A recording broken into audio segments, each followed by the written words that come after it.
Oh my God, I'm so happy because gyms are open and real tennis is open, so like my life's back to normal. Don't care about what Ben thinks. I'm happy, but I assume Ben is as well. Yeah, I'm very happy, but I can't believe you said gyms before real tennis courts. Oh mate, there's nothing that quite builds your aesthetics like a gym. Priorities have changed. Well, I'd go to the gym more than I play real tennis, just because like you actually physically can't play like 5 real tennis trainings a week. Well, I mean, you could, but I'm surprised you're. But yeah, you wouldn't recommend it. I'm surprised you're not. I'm surprised you're not a bit bigger then if you're in childhood. Well, I don't know. Maybe I'll get big now. Gyms are open. I mean, back on the bench, that's a big thing. Yep. Makes it. Do you reckon I can sit out bench you? Yeah, the story about when you picked up what I was benching and literally just like did sets of 6 or something, like without having benched in about 5 years, was quite funny. Just churn them out, churn them out. And yeah, the thing is, that's exactly the same weight which you did that time. So yeah, that's what I did yesterday. Wonderful.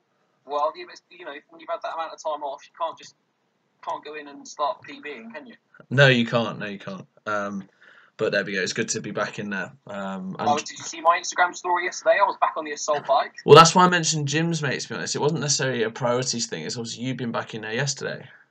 I actually, well, it was a bit, may have been a bit misleading. I went in purely for, I just did like 100 calories in 10 minutes, nice and easy, and then had a 45-minute stretch. I'm having a rest week this week. Seriously, a rest week. Yeah. Now's the time to go. Well, I've been doing nothing but like workouts and stuff for 4 months, so this is very much hit balls and stuff, but no gym stuff, no weights, no like massive heart rate. How much training have you done this week? I had it yesterday. How'd you hit them? Much better than last Friday. Woo. Yeah, last Friday was like the tester, wasn't it? Much better than last Friday. I mean, that was hilarious. So last Friday, when I came in to do like all of the final court cleans and stuff before opening on Saturday, I was like, Chris, we better get out on court because I've got 3 lessons tomorrow, and I know that one of them is going to be like a bit of a runaround. So should probably make sure I'm in some kind of shape. Yeah. To be able to deliver that session. Deliver it, yeah. So we walked on court, and the first ball I fed it from the. So I was at the service, and the first ball I fed it didn't even reach the net.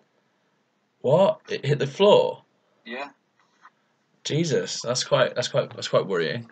Just had literally like no idea how hard to swing or hit or anything. Yeah, that's so true. So what? It's so funny. Yeah, that's mad. Like, so I played twice with Daz this week. Played on Sunday, played on Monday, and I played Monday night with my dad. So I've done like 3 times. And then played lawn tennis yesterday, and I was just hitting the lawn tennis ball. I was like, oh my God, this is so light. Yeah.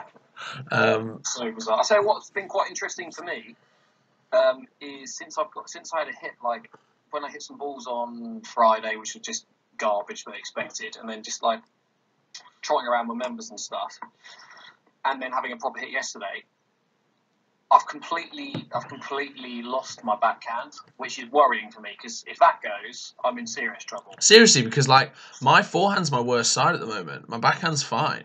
Like I could not have dreamt for better forehands. So really? What we were doing before lockdown as forehands, yeah, stuck with me. But yeah, I mean, I was much better yesterday than I finished much better yesterday than I started. So yeah, got another hit in about an hour, which will be a bit of rallying and a bit of a run around. So yeah, I'm looking forward to it. Perfect. I might come next week. I'm not decided yet. We'll see what happens. I know I'm going to hit with Daz Wednesday, Thursday, but people don't need to hear this on the podcast. This is me like organising my life. I always think aloud. I mean, it's irrelevant because you'll end up cancelling and changing your mind and your times and your days anyway. So. Well, yeah, no, I might come, but I might change my mind on the time. that sort of stuff happens a lot. We'll see. Well, anyway, it is obviously very good to be back on a real tennis court. I know, literally, everyone send us your stories. What are your stories about getting back into it? What did you do on your first hit? Did you just jump straight in? Did you like play a match, or did you like think, oh no, let's do cross courts together? I mean, yeah, let us know. Let us know what you've been getting up to. Do you think you've improved over lockdown? Maybe some people have. It's possible. But no, it's very exciting. Now life is sort of back to normal. It's a weird one. But yeah, I'm buzzing. But yeah. What, the new normal? I mean, it's all right for you. as the amateur that goes into the club, plays his tennis, and then leaves. Like, I've done so much cleaning. Yeah, I know. It's unbelievable. Mate, to be fair, at least like in Manchester, like they've obviously changed the setup a little bit, but you can still have a shower, you can still sit down and watch TV. So I know in Leamington you're only allowed in if you're playing. Like in Manchester, like, I could just pop in really. Oh yeah, we're not doing this. Literally, like you're only allowed in if you're playing, just to try and keep the amount of bodies and potential. I suppose Manchester's got a few more rooms, I guess. Well, yeah, but we've got the bar and stuff, but that's all locked. Peak, man. That's annoying. Dining room, bridge room, all locked up. Just literally just play, venture through. Yeah. Play and go. Well, it is what it is. Well, it's doubles next week, isn't it? So. Apparently so. Yeah, that'll be fun. Well, anyway, the Manchester court's out of action in September, so you'll see a lot of me then. Well, we're gonna have to get the. I'm trying to like push through a system to get the club champs in like at the end of August, early September. So presumably you'll be down for that anyway. Oh, mate, I just want to play some matches. I'd be keen. There you go. As long as it's not. It's on a weekend. I have to miss cricket. Fuck. What's the space? Well, we'll see. We'll see. Cricket's important. Right. Okay. That was an interesting catch up. No, it was interesting. It was interesting. No, and I'm sure I'll think of more stuff I've not even mentioned. But yeah, this is exciting. Right. Well, we had a chat last night, didn't we? Briefly. You messaged me like topic for the podcast, and obviously like it gets harder and harder each time, doesn't it? I don't even know where we. I know we're going to more tomorrow with the court, but that's for later. So I just thought to myself, like, obviously back on court playing, and I haven't really forgotten, but there's always some shots in real tennis where I just think like, I take it on, but I'm like, I'm never going to make this because it's just so difficult. Do you know what I mean? I'm never going to make it. Right, okay, yeah. And so I was just thinking, like, what are the hardest shots in the game? And I know it sounds really simple, and obviously people can just, like, imagine as much as they want. Like, oh, yeah, well, to be fair, like, a behind-the-legs winning gallery from, like, chase one is pretty hard. But, I mean, right, we're talking... that's not a shot, is it? That's not a shot. We're not being stupid. We're talking, like, conventional stuff, right? Yeah, like an actual shot which you can imagine happening. And there's a few of them I can think of, which I just think like some of the hardest shots in the game. I don't know what people would think, but yeah. Well, there's certain things that you have to like take into account, like when discussing that, isn't it? Because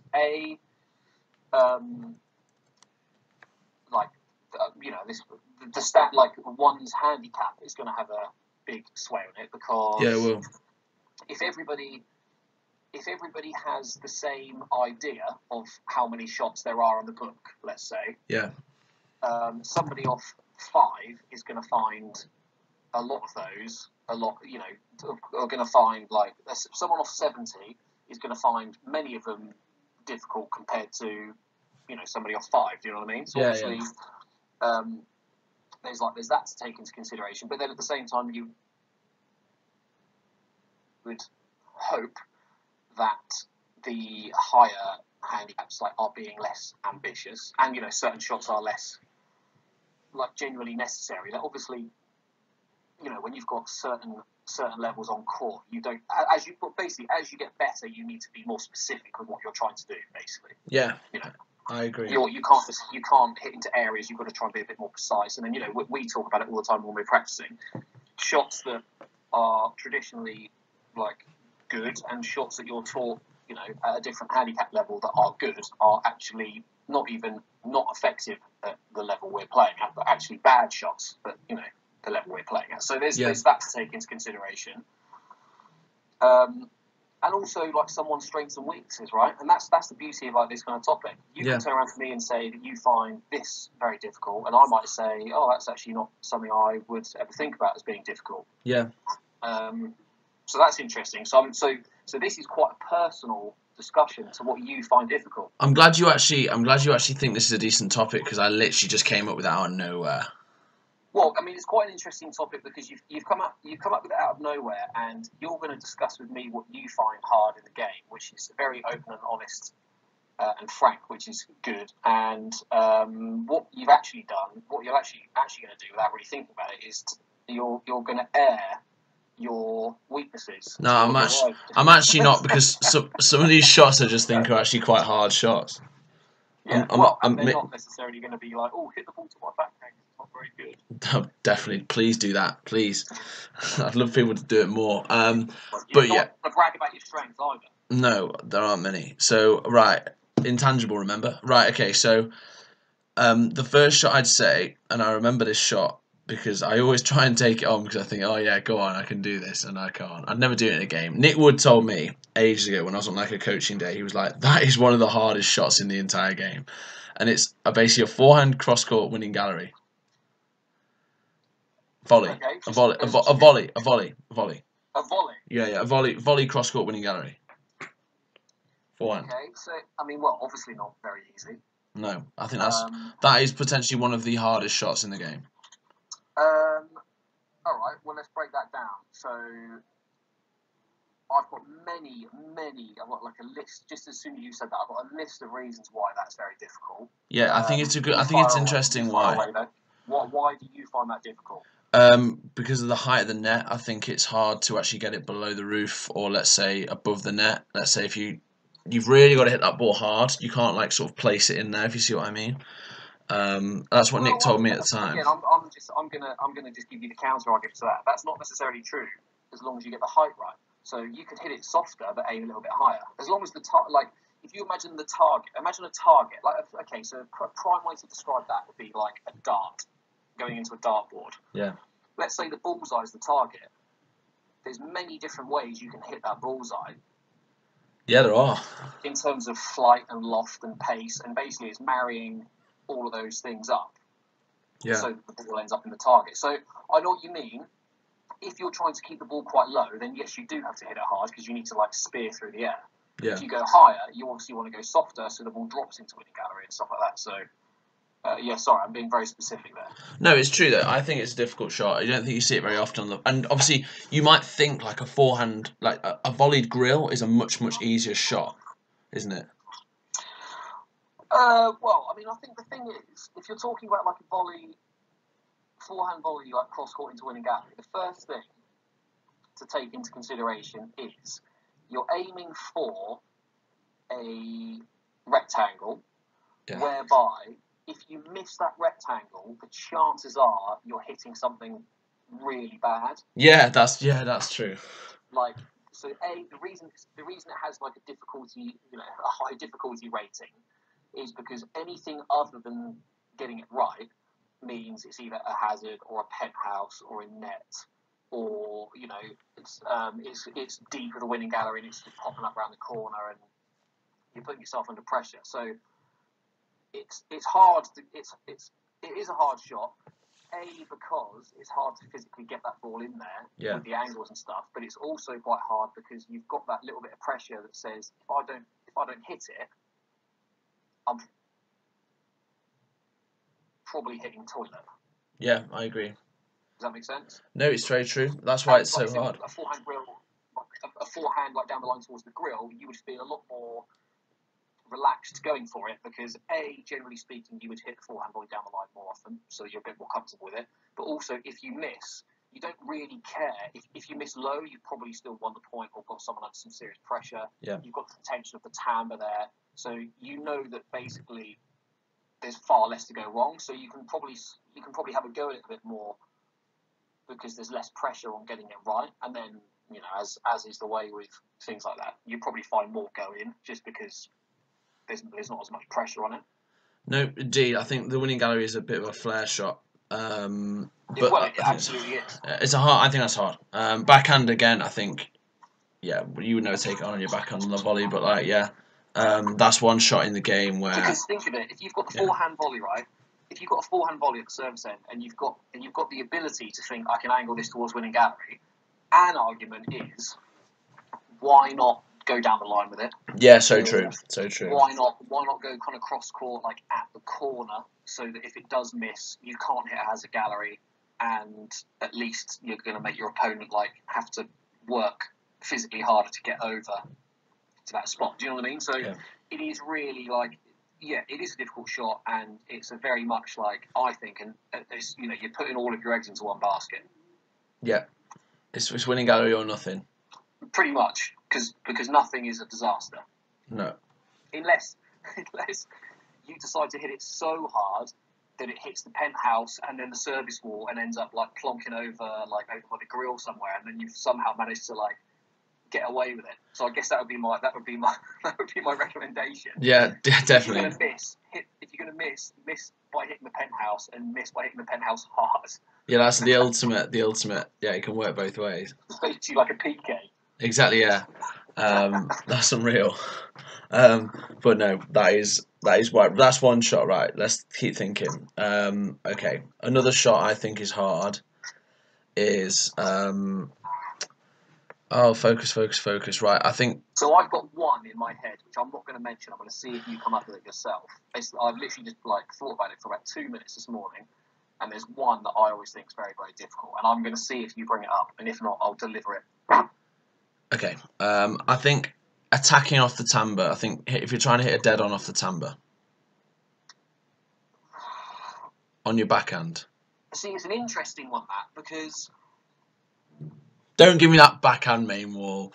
Like it's it's so slow. I mean, do you know what? It's an interesting one. You say it's an interesting one because again, it all depends on like certain styles and stuff like that. Like my brain immediately, when you says backhand off the timber into the dead, my brain immediately says, "Why the hell are you trying to do that anyway?" Yeah, but it's a shot, isn't it? Because it's not something that like I think I'd be able to do, and it's not really a shot that comes to mind when I've got a backhand off the timber for me. But it's so possible. You can defo take it on. Do you know what I mean? You can definitely do it. It's not like, as you know, we were talking silly shots like behind the legs. Like you could definitely try for it. Do you know what I mean? That's why I think it's hard because no one does it because it's impossible. So I would say, all right. So for me, like if you're left-handed, yeah, because it's a completely different kettle of fish. Yeah. So if you're trying to hit a backhand off the timber into the dead on, and I'm stood at the service end, how are you going to beat me? There's two ways that ball you're going to beat me with that ball. What if you're trying to hit a dead on? Off the timber with your backhand. Oh, you've got to hold it like massively. Well, no, there's only two ways you're going to beat me. You're either going to find a corner, like right in the bottom or top corner that I physically can't reach it. Mark Divine. Yeah. Or you're going to somehow like beat me for pace. The pace one, I don't know how you can manage that, but so that's what I mean. So on the backhand, so already again, if you go back to like the forehand, like into winning gallery, if you're trying to hit a backhand into the dead and off the timber, you've just conceded there that you're not going to be able to hit the ball hard enough to beat me for power, right? No. So the risk factor involved, because you're now going to have to try and place this ball into the corners. If you miss, I've got an absolute sitter off the back wall. Yeah. So it's again one of those things where you go, is it a viable option for a right-hander? I don't think so. Which is why if you were left-handed and you mentioned it, I would say, well, it's a different kettle of fish for you because you do have the ability to hit with pace because it's your forehand. Yeah, I've got a great story about that shot. So the backhand timber dead on. So this is quite a good story. So I went through a phase when I was like 16, 17, maybe 18, I don't know, of like thinking it was like a shot I could topspin it in, like if I read it well. And basically, I always used to try it and just used to punch it straight, like really slow. Anyway, one time I was playing with my dad, and he was like, "Oh, not up," but the ball was just going like straight in the middle of the timber. Obviously, I'd read it, and I just played it anyway, and I just hit this ball so clean, like just flat, punched it, probably like 50% pace, straight in the middle of the dead on. My dad's turned around to pick up a ball, and it's just hit him straight on the back of the head. Like, couldn't have picked him out any better, and he went absolutely mental at me, like so mental. Oh my god! Obviously, like he wasn't. Yeah, I was just thought to myself, the first thing I thought when I did it wasn't like, oh shit, I've just hit him on the back of the head. Was I've never hit that ball so well. Like, and the one time I did, I hit him on the back of the head. Don't think I've played it since. Well, you don't need to. When you've hit perfection like that, don't bother. I was like, that is incredible. Like I've been spending weeks trying to get in the done, but yeah. So I'll tell you, like the reason. So I'll tell you what has happened. Like it's amazing how, like with all sports, things get more. That's a great story, by the way. It's not honestly. If you're ever on the phone with him, ask him, right, because he'll remember it like clear as day. Honestly, he'll remember that. I'm glad that it was your dad and not you. Haven't just like pinned a member. Yeah, exactly. And then like turned around and started bragging about it 10 years later. So with all sports, like getting, generally speaking, like more aggressive and like more powerful and stuff like that. You know, it's amazing how you look at like two players that spring to mind as lefty, like Camden and Steve, who now you know, if you do hit like the timber at the right speed or place for them, the wrong button for the, you know, that ball can actually fly past you into the dead on now. Like, like they brought that shot in, and you're kind of like, right, that is actually like something to be wary of. Defo and doubles as well. You see it a lot, to be honest, in doubles off the main wall. I couldn't think of anything more scary in real tennis. This is probably true. Actually, this is probably the scariest image I've got in my mind. Yeah. Is playing doubles, being at the service end, me playing at the galleries, which, like, hopefully you'll never see me up there anyway. Yeah. And my partner, like, let's say you're behind me and you just float this ball down the line mid-timber height with no speed, and I watch, like, Camden or Steve line up to hit this forehand volley, and I'm stood at, like, second gallery. That is literally, like, change of underwear moment, please. Yeah. It could go anywhere, couldn't it? If they want to, like, I'm dead. Yeah.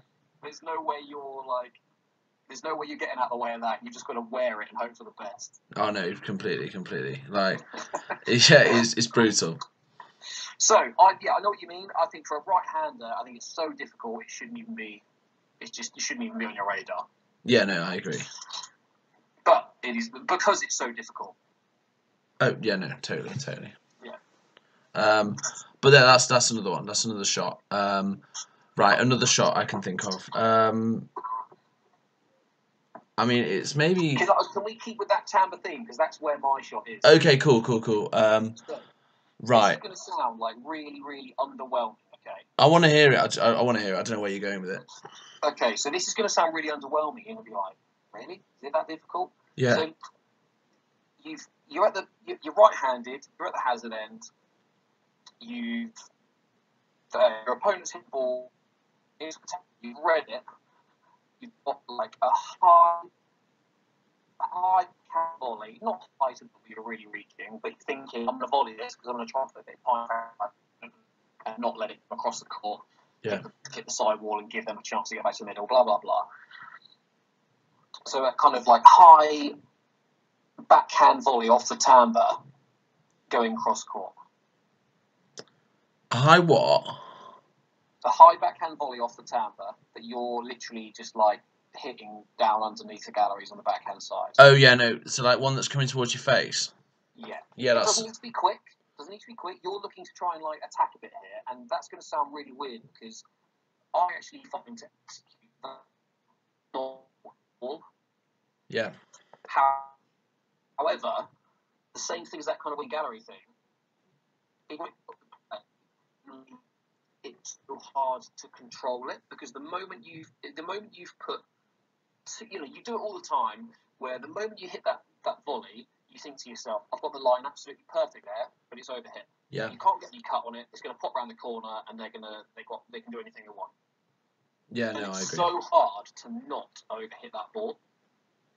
Yeah. Because if you just hit like some little drop volley thing, it hits the wall under the galleries, which you're happy with, and then it's just going right into the guy's backhand or forehand if they're left-handed, they're going to attack you there as well. So it's like absolutely the right shot to play. It's just that there's really no way to like control that with it. You know what I mean? Like everything has to be your length and width have to be absolutely perfect to be able to like really put your opponent under pressure or win the point with that shot. Anything else, and you're just not putting them under any pressure at all. No, I agree. It's hard to get the length. It's brutal. I think a high timber is not a bad shot. I didn't like high. I just mean, like you've got that option when you has end and you've read it and you're like, right, it's kind of like high. Yeah. You think I'm choosing to volley this because I'm going to try and like intercept the ball and be positive. Try and be like virtually so hard to get that ball. If you ball in the right place, but 9 times out of 10 it's going to be overhit. Yeah. It's just so hard to control it. That's the thing. And maybe that's why some lefties just spank it around and hit toilet off the timber because they just create chaos. How kind of you to say. But yeah, tell you what, your signal's really bad. You need to be careful, Ben. Okay, well, I'm not moving, so I'll be vigilant, but I don't know what else I can do. It's okay. Don't worry. It's fine. We'll survive. We'll survive. No, I got most of it. I think the listeners will have got most of it as well, like that volley off the timber, because it quite often does go wrong, and you do hit like a bad length. It's just difficult to get in the right place. There are some players like Rob Fay, like it's just a jet off the timber. Yourself, you were quite good off the timber. Do you remember against Chappers when you were just like on the first day in the final set where you just like picked everything off the timber? Well, that's the thing. Like, yeah, I feel like I'm a good timber player, but like, treating and then trying to put under pressure are two like very very different things. No, I agree. By the way, one of the big things you've got to try and do, particularly as a right-hander, is you've really got to try and neutralise that time. If you're getting beaten by tams all the time, then your opponent got so many ways to win the point in that corner. Yeah, no, it's so true. You can just be gritty and just keep digging back. Like lefties now, you get main like lefty or line up for the ball to hit the tam, it hits main wall hammer and goes behind it. They just take one step back and just slap it into main wall and it's back over the net. Yeah, I know. Like, they've completely neutralised and nullified like the timber being any form, even misread timber being any form of weapon. And I think as a right hander, you try and get many back and try and have a really good idea of what you're trying to do with it. Then it can kind of again send that same kind of message to anyone and just be like, right, I might not hit as many, I'm not like winners the lefties can, but you're not going to beat me with it. They've suddenly got that's one less option to win a point. You know what I mean? Very true. Right, I'm going to come up with another shot. Maybe a backhand. I think it's a common shot, probably the most common we've named. I think it's hard for players of a lot of levels. A backhand down the line if you're at the service end. Yeah, I mean, again, it's one of those things, like I said right at the start, isn't it? Like certain styles of play, I don't find that very difficult. No, neither. I don't find it very hard either. But it depends on the ball, No, I agree. If it's ground, then you type you're trying to create. So if you breathe out, you shovel it your realities or. Right, this is going to be really random because we're having some sound quality issues today, but it's okay, we'll rescue it. Benno was just talking about how certain shots, maybe it just depends on the ball, doesn't it? Please be good sound. Am I good? Yeah, you actually are now, yeah. Okay, so yeah, like if you've got that backhand at the same that you're trying to go up a lot, like it really is what kind of back is. You've got a strong ball popping up, balls basically on a tee, but if you've got like a bounce track is traveling, then you're trying to create an angle that doesn't actually exist. So if you get that 2 degree angle, you would shoot that mid where you green gallery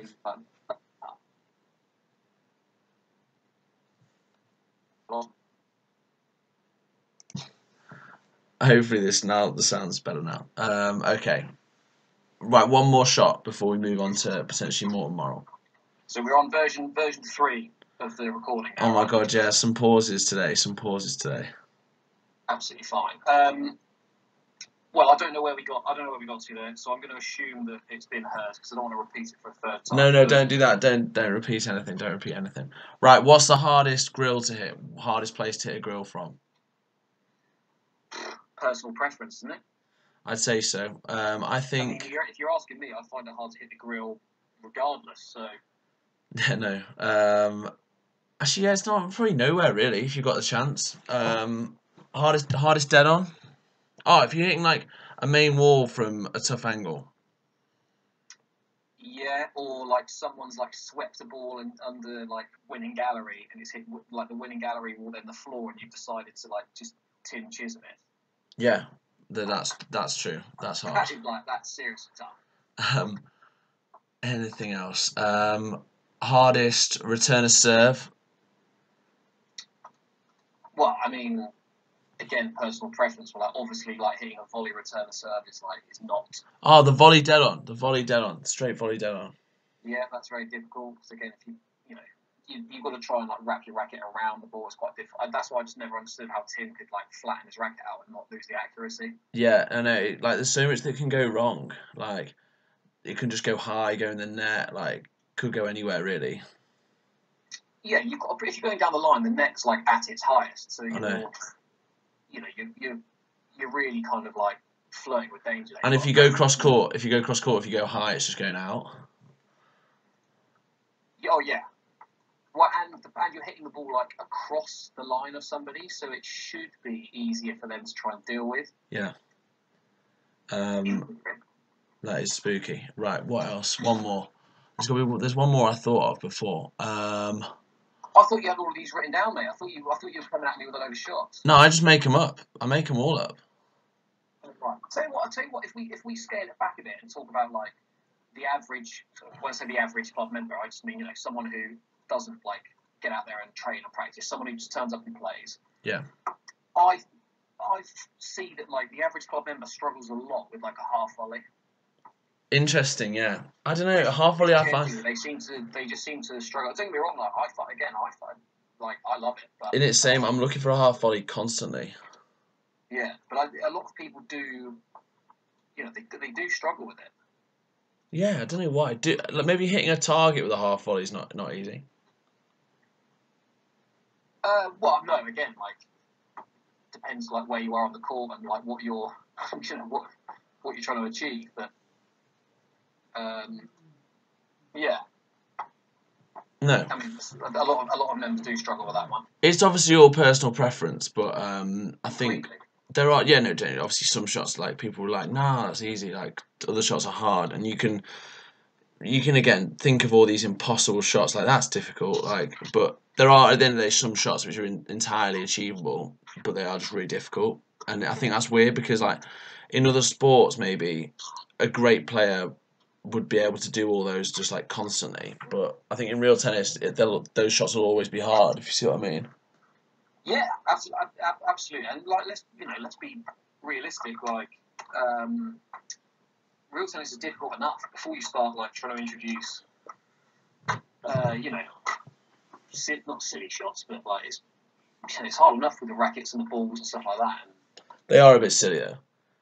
Some of them are tough, very very tough. No, that's probably I can't think of too many more. Any backhand dead on if you're trying to win a point with a backhand dead on, that's difficult. Every other shot in the game is just too easy for you, isn't it, mate? Every other shot, too easy to actually try. I wouldn't say it goes well. Too easy to choose. Is there no shot that you have to play where as it's coming over you kind of think, oh god, this is going to be tough. This is going to be tough to hit a good shot here. Or it's going to be tough to like keep myself at like a neutral place at worst in this rally. Great point. Yeah, there definitely is. Just any time I get a backhand volley, mate, I always think I'm going to lose the point. I just like, oh no, this could go anywhere. That's what I mean. It's one of those balls, isn't it? Like that kind of ball off the timber. You think, right, I'm not in any danger to fluff it. Yeah.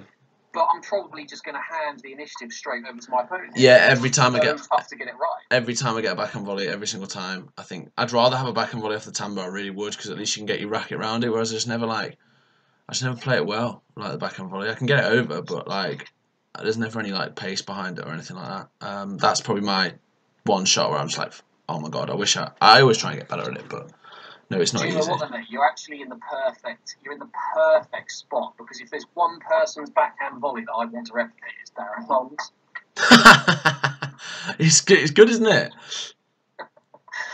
Oh, that's not very nice, but he'll have a chuckle at that. Mate, the other day he was beating me like down the line with backhand volleys. Like he was generally like going in front of the timbre, just going down the line with them and hitting like 1 yard. Some little crappy squash called stun ball. I hate that. Yeah, no, and I was just like, how are you letting yourself get beaten by that? I was like, it's embarrassing. But no, but you know when you say like if you're going to play that ball, you've got to hit the perfect length. Like he just was, and I was like, oh my god, how's this possible? Were you just practicing or were you playing? We've not done any points yet. We've done like standard rallies, like play it out. Yeah. But it's just been fun, to be fair. I don't think either of us can kill the ball really. Yet. But there we go. Right. Well, that was it. Manchester, pretty tough. Oh, the balls are so old. But yeah. Well, that was an exciting. Well, yeah. They just need changing. Why are they so old? They only opened 2 days ago. Yeah, I don't know. I mean, they were old balls. Trust me. They'll be changed next week. We had a set of balls here. Sorry, it's going to be so boring. We had a set of balls here that like had only been on for like 2 days, and then like before we had to close. Really? And basically, I just said to Chris, like, let's just chop them up. And he's like, really? I'm like, yeah. Like, we're basically reopening, like a grand reopening. Like, give members new balls. Don't chuck on some toilet that have been sat there and like rotting in the cupboard for 4 months. Yeah, they would deteriorate as well. Interesting. I'll tell you what, Manchester's a tough old place to play with like old balls as well. It is so lively. Oh mate, it's horrendous. You just can't control them. Yeah. You're good next week though. Right, well that was an entertaining 35 minutes with a few breaks, which I'm going to listen to it back. Hopefully it's not too disastrous. And if it is, I'll just edit it. Edit the pauses out. But no, we can move now onto more tomorrow.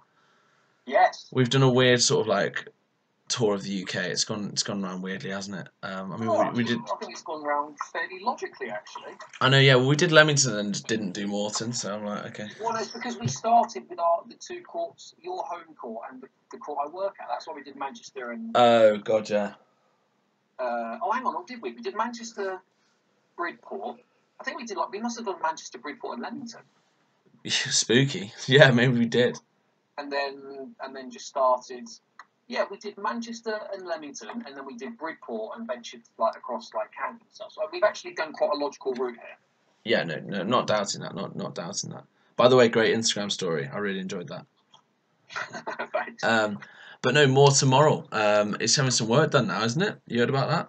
It is. Well, I only had the Morton members are due to, or they're allowed to start playing. Or sorry, they're allowed to.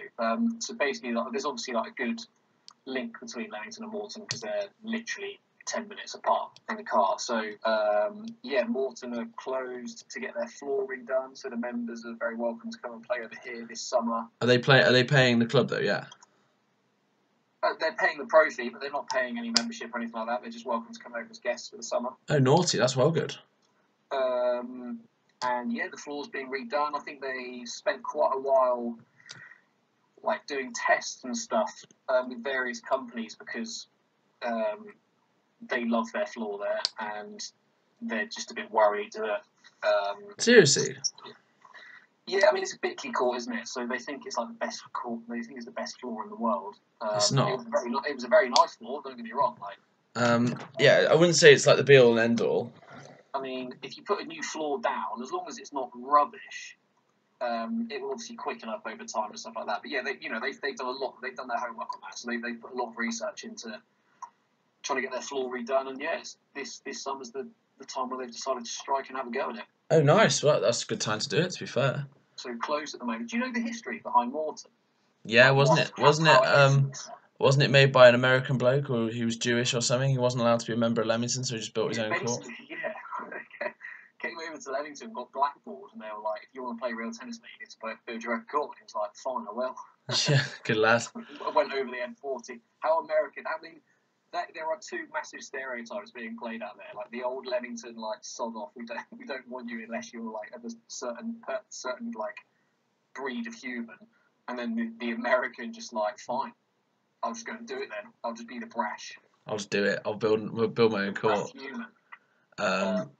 Yeah, lovely court over there. No, it's good. It's good. Heavy balls. Heavy balls. They're quite dead underneath the grill. Yeah, I mean it's one of the big leagues. So in fact, it might even it can't be the first big league. Like Canada must be a big league. No. Must be a big league. In fact, God, if only we did edit and I could just edit. But no, that's yeah. You want to edit that last 10 seconds because Seacourt was built in 1911, Camford in like 1920, and Morton Moral 1905. Oh, I think you'll find Camford was earlier than 1920. Yeah, but not quite 1905 though. Okay, I'm gonna find that online because it's in the grill. Anyway. But yeah.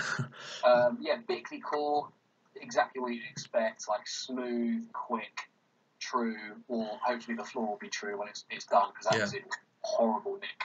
Oh, they should do like some celebration when they open it. That'd be cool. Yeah, well, can you remember in terms of like major stuff? They host the Field Trophy final every year. Yeah, they do.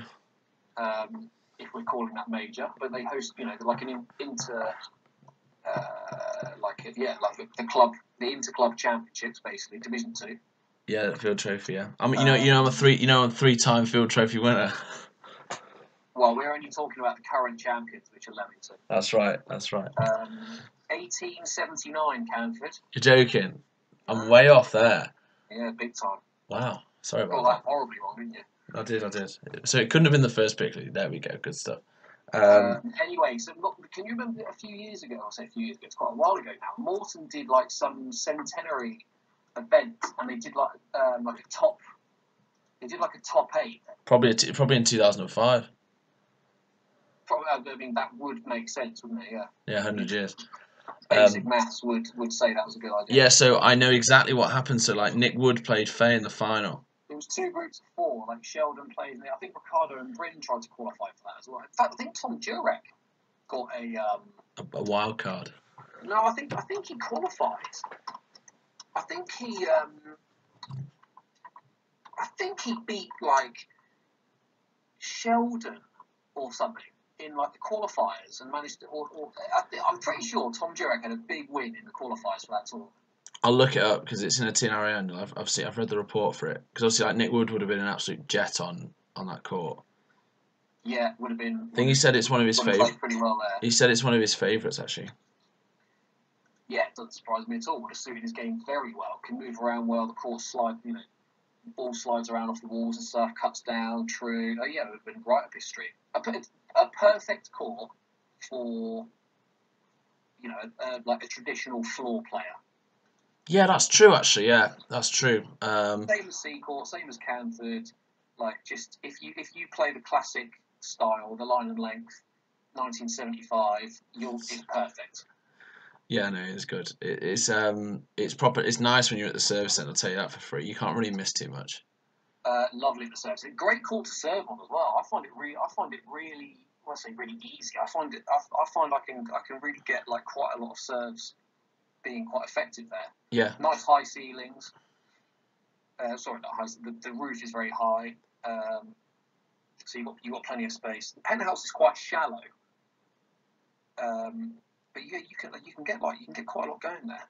No doubt. Yeah, I think it is. It's quite difficult to return serve. I always find it quite hard there. So this is interesting. Go on. Can you tell me the colour scheme? Yeah, it's like orangey, isn't it? Red. Well, is it? Because they're redoing the floor. Who knows? Black walls. Yeah, well, kind of grey now, isn't it? It's just like the faded. Yeah.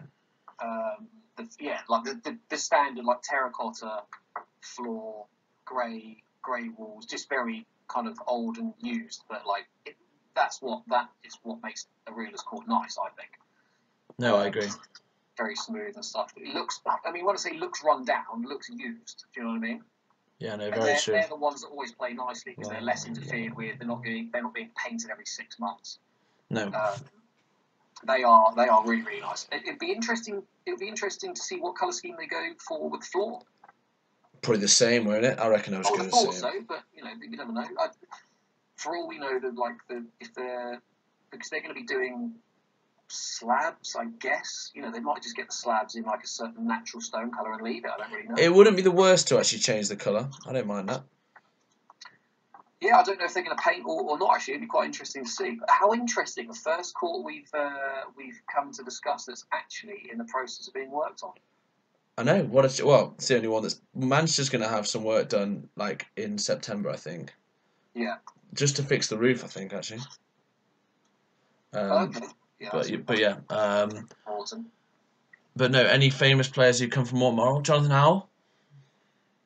Yes, from Morton. I don't actually know. Yeah, mate. I think that was the first place he played. Okay, well, I know he still has a property in Leamington, so I know he's from kind of this area. Seriously, Benny needs to get a contract at the Warwickshire. That'd be good. Yeah. Anyway, but yeah, no, Andrew Davis. He's from Morton. Just going through all the process. Steve Brockenshaw used to work there, didn't he? Well, he didn't start there, but yeah, he did work there. Tom Granville, probably. Morton. Tom Granville won the club championships at Leamington. I've seen that, yeah, I know, spooky. Do you know what? I actually think he may have he either won the club championships or the open singles the year I was born. He'll hate me for saying. Yeah, he won the Leamington silver racket, which is like 1984. In '84, yeah. It's mad how you were alive in the 80s. That's just weird. Well, I mean, mid '80s as well. Yeah, Granville won the Johnson Cup, the Leamington Club Championships in 1990 and 1991. Yeah. There you go. Madness. Who else has come from Morton? Oh God, come on, Lord Willoughby de Broke. What? I mean, I was not expecting that. Where on earth does that come from? Well, you know who he is, right? No. Well, it's David Verney or something. That's his proper name, I think. Right. He was I think he was a peer or he was in the House of Lords. I don't know. He was decent. He's off like 17 apparently. Okay. Well, someone who listens to this will know who he is. Sir Andrew Hamilton. Yeah. Current chairman, still there. Yeah, there we go. Well, they've also got Vaughan Hamilton, who for a couple of years was I think he was the best player in the world at maybe when he was under 16. I think as in he had the lowest handicap. Seriously? Yeah. Spooky. Who else came from Morton? No, that's it. Yeah, I'm not too hot on that, I'm afraid. That's it, I'm afraid. A few pros there, nothing bad there. But no. Yeah, that's all I can think of to be fair. But well, no. I mean, it's a club that, like, generally speaking, like, you know, it hosts the Field Trophy and it does like the Inter Club. It's just a club though, isn't it? It's like just a court. It's one of those ones. It does the National Inter Club at the beginning of the season. I'm surprised that more clubs don't enter that. Like, it's a great little. Yeah, it's a good tournament. Yeah. Good little event. They do the Field Trophy final, but again, it's it's a club that very much kind of like keeps itself to itself and really looks after its own and just kind of drives itself quite internally. Nothing wrong with that at all. Underrated place. I don't think anyone dislikes going there. I love going there. Everyone loves going there. It's good. It's got a car park. Always a benefit. It's got a car park. Yeah. Redeeming quality. Well, Leamington's got a car park now. No, it doesn't. Well, and it's got free parking for the next 2 days. So. Shut up! Only 2 days. Free parking until the 1st of August. Yeah. Oh mate, that's so. I'm not coming now. I was checking the court bookings before. For a few months now. I've seen you're not in on Monday, but I might come on Monday. All right. Well, this Monday. Yeah, potentially. All right. Well, I mean, what's interesting is you've changed your mind already within the same podcast. Well, I might go to Morton. We'll see. Well, you can go there. Take a good look at the hole in the floor. Too right. Yeah, no, I will. Right. Okay. Where are we putting Morton Moral in the list of like World Championship courts? Well, I mean, in terms of like the way it plays, like it's a lovely court. Like it's absolutely fantastic. I mean, it's actually quite strange, isn't it? Because we have to talk about the Morton of old because we don't know what the Morton of new is going to play like. But yeah, true. Actually, yeah. Yeah, no, very nice place to play. Quick, slick, does all the right things. So shame that the floor got to deteriorated to the state that it did, but that's all now changed. So. With World Championship balls and a new floor, I reckon Morton Moral could be in my top third.